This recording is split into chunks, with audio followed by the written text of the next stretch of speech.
incrível. E hoje é possível, se discute muito isso, inclusive, é possível hoje ser um bandista, enquanto religioso também, sem necessariamente um terreiro, sem necessariamente eu frequentar um lugar, sem que eu precise de uma dinâmica religiosa e encontrar minha espiritualidade sob essa ótica de Umbanda. É possível isso? Primeiro a gente precisa entender essa questão da experiência, porque o médium de incorporação, ele é uma pessoa que tem uma experiência mística. A experiência de corporação, ela é uma mística. Porque se eu estou rezando para o caboclo, ele incorpora em mim. Se eu estou rezando para o Exu, ele incorpora em mim. Eu estou rezando para o Orixá, ele incorpora em mim. Então, o meu sagrado toma o meu corpo. E eu desejo que isso aconteça. Então, o que a gente chama de médium de incorporação, ele lembra muito a experiência de um xamã, antes que houvesse estruturas religiosas. O médium de incorporação, ele lembra a experiência dos profetas que você vê na Bíblia, por exemplo. O médium de incorporação, ele é uma pessoa em transe, então ele naquele momento é uma experiência mística.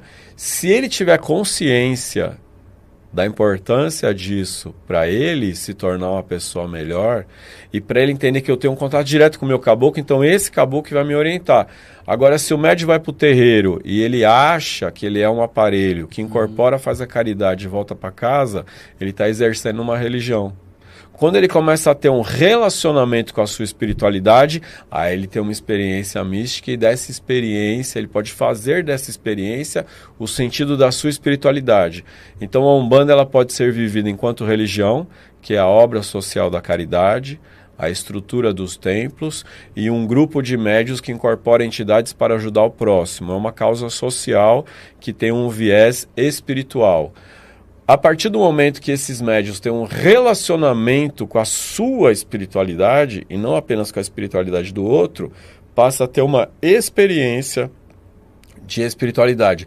E a pessoa entende, a minha espiritualidade não depende do terreiro. Então eu posso viver a minha espiritualidade em casa. Por isso, existe um combate muito grande das pessoas mais tradicionalistas para o médium não incorporar em casa e não orientar. Qual é a maneira segura de incorporar em casa? Tem uma maneira segura para incorporar em casa. Porque assim é uma maneira de manter as pessoas no terreiro e é o exercício do poder, de exercer um poder sobre uma comunidade, né? Então, há terreiros bem tradicionalistas em que o que dá sentido para a vida das pessoas é viver em comunidade. Isso é uma questão.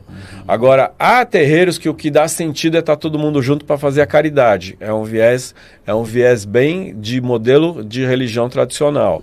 Aquele viés da comunidade pode ser um viés de uma ancestralidade africana.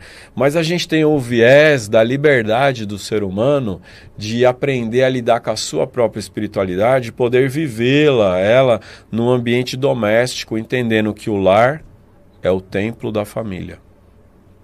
Se o lar, que é o templo da família, não for um local adequado para a pessoa manifestar a própria espiritualidade, entendendo que espiritualidade é a manifestação de uma amorosidade, de uma generosidade, de uma delicadeza, então não haverá outro lugar que seja mais adequado do que a sua casa. Mas se a sua casa é um inferno, então lá não é lugar para a espiritualidade manifestar.